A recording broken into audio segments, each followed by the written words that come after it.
Hi guys, Mike here again. John chapter 10 verse 4. In the Old King James it says, He putteth forth his own sheep. In the NIV it says, He calls his own sheep by name and leads them out. When he's brought out all his own, he goes on ahead of them. That's the key, and his sheep follow him because they know his voice. And the picture there is that all the sheep are in the pen and it's safe, and all the sheep are safe and they're all very secure. And then the picture is that the shepherd lets them out. He lets them out to wander. So they wander out into the world, they wander out into the unknowns. And yet this has to happen. See, it's not good for our health or your health to stay always in one happy, secure and comfortable place. So take heart today. We're living in a very insecure and unsafe world. But take heart, because we can be confident, because Scripture talks about going to green pastures. Scripture talks about going to still waters. Scripture talks about going to mountain heights. And the reason it talks about that is because, as the King James says, He goeth before thee, or He goes ahead of us. So whatever we are going to encounter or are encountering has first been encountered by Jesus. Someone once said, faith's eyes can always discern His majestic presence in front.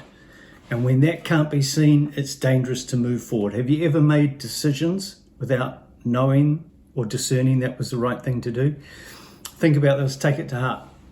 Jesus has tried for Himself all the experiences through which He asks us to pass through. And He wouldn't ask us to pass through them unless that He was sure that they were not too difficult for us. Not too difficult for our walk, not too difficult for our strength. Someone said this is the blessed life. It's not an anxious life. We're living in a world where a lot of people are anxious, but listen, we've got to get this in our heart. This is the blessed life.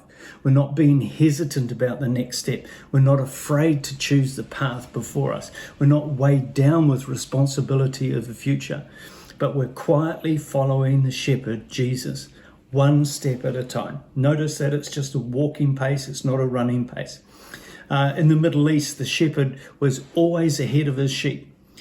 He was down in front.